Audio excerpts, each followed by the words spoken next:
It's War Dragon time. Welcome back to another Atlas Explorer series with RPW.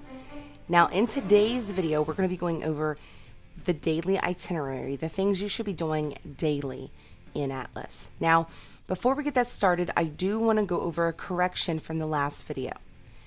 So I had said that beware because governors, when they leave, can take your castle with them. But a viewer was kind enough to point out that they don't, as far as he knew. So I decided to do a little digging, and where I found this, of course, was on wdgeeks.info. And I thought, well, why would they put that if it's not the case? So I asked around, and someone told me that in the last update, this was a change. So I did some digging in the forums just to double check, and sure enough, I found that that is the case. Governors do not take possession of any castles when they leave the team, which was a great change in an update. So no longer is that a part of the headquarters key facts. All right, guys, so those of you that are already subscribed to my channel, thank you very much for supporting me here on YouTube. Now, if you like my videos and you want to see more, please show your love and give me some thumbs ups. And of course, don't forget to subscribe to my channel. Now, if you're watching these videos from an external, device, or I'm sorry, external platform such as Twitter or Instagram or Facebook, you're not going to be able to give me a thumbs up or hit the subscribe button. So be sure to go look me up in your YouTube under Royal Pain Wife so that you can subscribe and sign up for notifications. Again, your support is a huge help. And guys, don't forget to share these videos with a lot of the players out there, because I'm seeing loads of people on my chat and other areas where they're like, I'm so confused with Atlas. So let's go ahead and share these with them so that they know what to do. Guys, so today is going to be the daily itinerary, as I said. And basically, I'm going to walk you through my daily routine in Atlas. So this is everything after what I would do in my regular side of War Dragons. So the first thing we're going to do, of course, is jump right into Atlas. And the very, very beginning of what I do in Atlas, of course, is I check the bank. As a leader, you want to do this pretty much every time you log in, because you don't know how much is going to be in there. So right now, I'm noticing I have a full amount of gold. So I need to get something upgraded. I'm going to do my fort because it's next in line for an upgrade. And then I'm going to go back to the bank and see how much money we lost after being completely filled. I'm going to click View Ledger and scroll down. Oh, it looks like we only lost about 11,000 gold, but this could be much worse. So make sure that's the very first thing the leadership does when they first log in. All right, so that is one. The second thing is I go and collect my daily tokens. Now this is only going to be there if you have a castle. All right, so now let's head down to our roster and check on our Primarchs and troops. Now last night I did some training. That's why you only see one Primarch, bubble right now.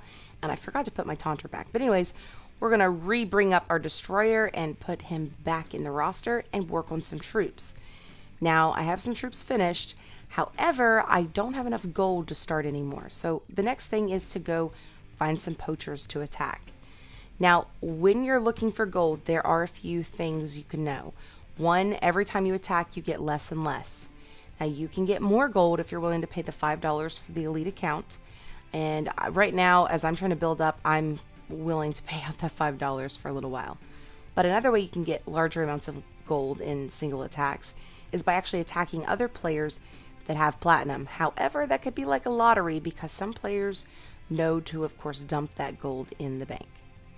All right, so now that we have collected up all the gold needed for our troop building, we're going to go in and start training. Now, I'm reviving troops before I'm building new because you get a lot more for a lot less in total. So we're going to go ahead and revive all these troops here and hop one out. Now I could jump in and do some glory hunting, but I want to make sure that I have at least 20,000 troops.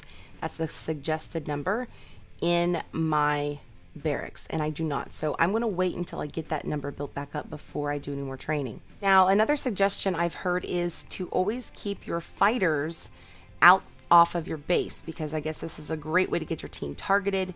So, and then of course I moved my Taunter to my castle to kind of help protect the other things there because of my level. All right, so we're going to go ahead and now jump into the castle again. And in this point, I'm going to transfer all of my extra gold. I'm going to go ahead and send some food as well. And the reason, like I said before, is if you can't protect your gold, then you might as well give it to the castle instead of another player. All right, guys, now let's hop into glory hunting in case you do have the troops to do some. So the first thing you should know is the best place to glory hunt is going to be on no man's lands. Now, in order to travel to no man's lands, you are literally going to have to click on one of the castles in no man's land, click move, and then once you get there, you can battle. Now, you can either play defense or offense. It's completely up to you. However, before you do, we need to go over a few specifics that you should keep in mind before you glory hunt. Now, we'll select a Primarch here. And you'll notice that this Primarch is got an 84% glory point on him, 25,000 troops, but he is a rather high level, probably a little higher than I can do by myself. So if I was to attack him, I would definitely want to reach out to some fellow teammates to help me with backing. Now, why is it important to look at the different things on this specific chart? Or I guess instead of a pie chart, we could call it a target map. So on the left-hand side of the target map, it says attack 84% glory. And then on the bottom bar, it tells us what level they are and what all they have. And on the top left, it also shows us their global ranking. Now, all of these are very important to understand how much glory you might get. But more importantly is the level of their Primarch and what type. So we're going to jump over to a chart that you can all see. If you go into your browser and type in wardragons.zendesk.com, this is actually done by PGA Tokens, I think is his name. So he has a forum in here where you can go and see the very specifics of these Primarchs. Now this first chart here is telling us what level something might be, for example, and then of course all of the information on them. So what their max level is, their attack power at the level 1 skills versus their max level skills. So you really need to have an idea. For example, if you're a bronze 1 fighter at a certain level, what would it be? What do you think your, attack and defense would be? Now it should show you, but you're going to need to have an idea of what the opposing Primarch might have. So kind of get an idea of what's considered stronger and what's not considered stronger. Okay, so each Primarch is going to have a special ability. Well, not each of them, because the balanced Primarch does not. But for example, the Trapper is going to trap enemy Primarchs at a location. All right, and then they're also considered a defensive Primarch, where the siege will reduce the attack defense bonus granted by the enemy forts, blah, blah, blah, blah, blah.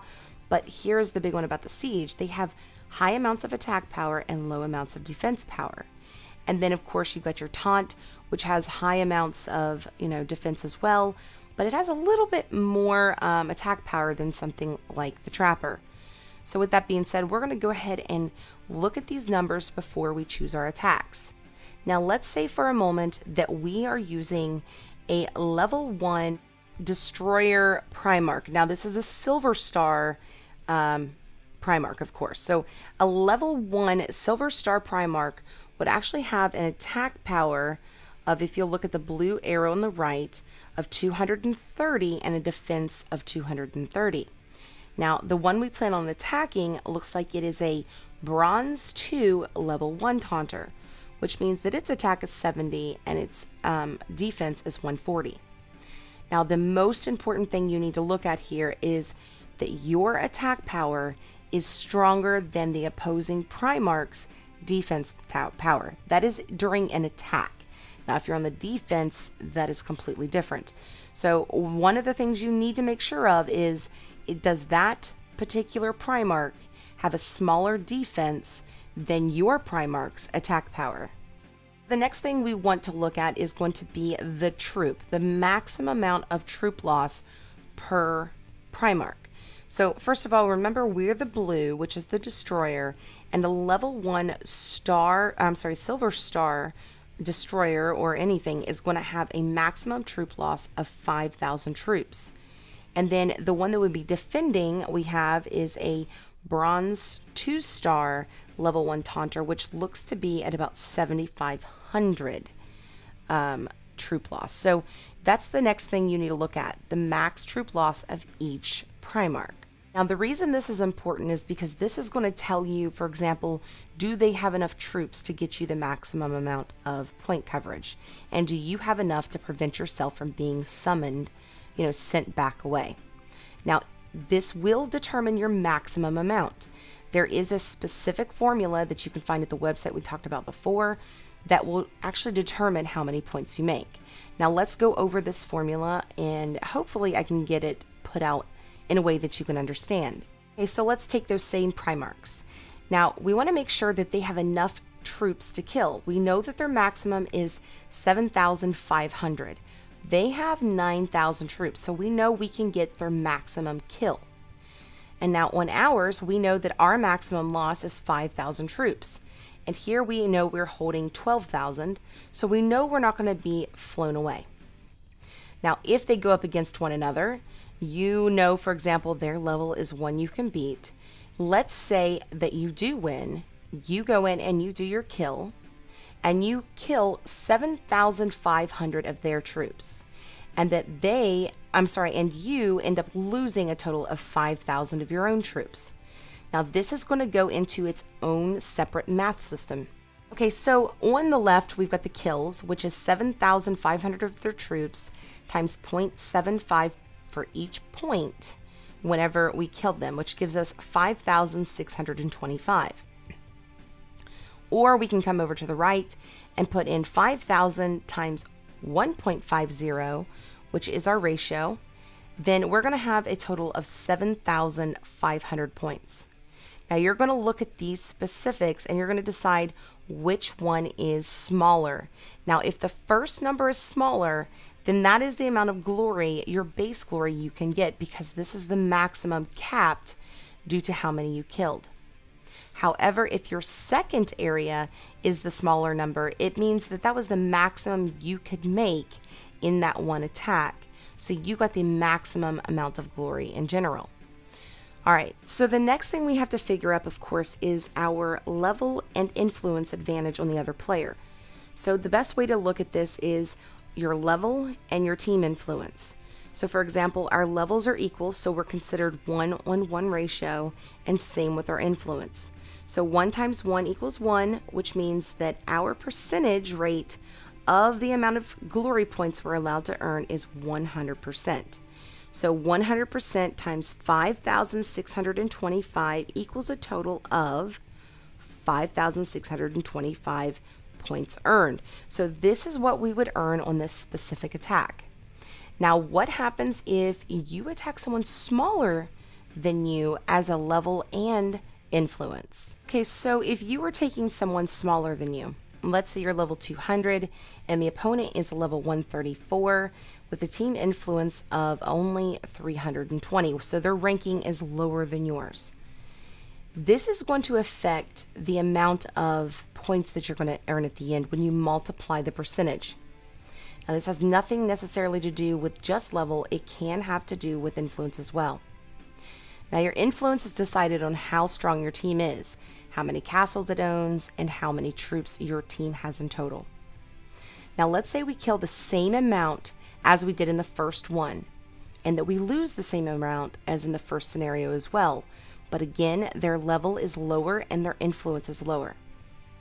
We're going to have the same amount of base glory, except this time we're going to notice that our balance level is going to only put us at about 0.5, which is 50% of what we would earn if we had hit something above a level 140 as a level 200. Now, with that being said, our team influence is also stronger by a certain percentage.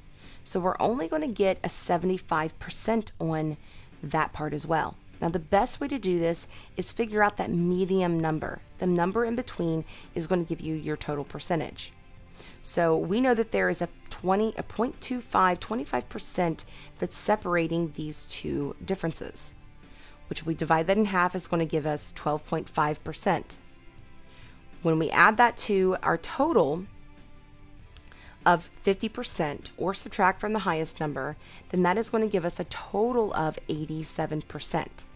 means you were only going to get 87% of that base glory that you earned. So if we multiply 0.87 times 5,625, it's only going to give you a total of 4,893 total glory points by the end of this particular attack. So you really need to pay attention to exactly what, your level is, the influence is, and what the amount of troops are, as well as, is your Primarch stronger than theirs? Now, from what I understand, if you get a 5 flame attack in, there may be where you can do a 2-2 ratio, but I've got to do some more research on this. And by the time I've got all the info on that, I will do a glory hunting video just on glory hunting. And I'm hoping that will be my next one, because that is what's planned. All right. So, but the cool thing is you don't have to do 100% of this math. All you have to do is know what your base glory could be to kind of know what your outcome could be. Because if you'll notice on the target graph here on the left hand side, it already tells us what our percentage of glory points are going to be. So in this case, on that pie chart, it says that our total percentage that we can earn of our maximum amount of glory, or what we end up with, is a total of 84%. Or you can say 0.84 times the total capped glory, which was 5,625 base glory, which gives us a grand total of 4,725 total glory points earned in this specific attack. So guys, really just pretty easy math. Just make sure that they have more than their max. You pretty well know that most players are going to lose between 5 and 10,000 troops depending on their level. So you're going to always want to attack somebody that's got 10,000, 9,000, or maybe more troops on their Primarch.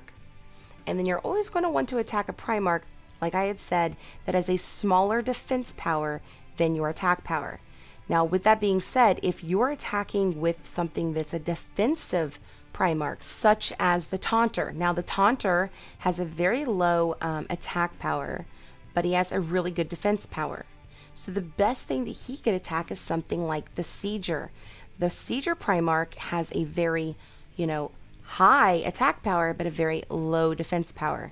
So you're really going to want to balance this out. We will go over the specifics of which one should attack which when we do the next Atlas Explorer series video, when we go over glory hunting in just a little bit more detail. I think it's always great to hear specifics like this a couple times because it is a lot to take in. So if you need to, go ahead and rewind and kind of watch this part over again so that you can understand it a little better. Now, of course, you can find this at the wardragons.zendesk, which is done by PG Token. Now, another thing I want to point out is once you get your glory points, you will see an indicator on the right-hand side of your Primarch's menu that says that you have so much glory out of so much needed.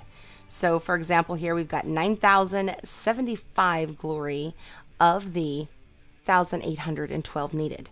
Now, the thing is, I don't have the gold to do this, so I would have to go attack for gold, of course, to be able to level it up. Now, I'm going to want to level it up to a level 5 and then move my way to the right.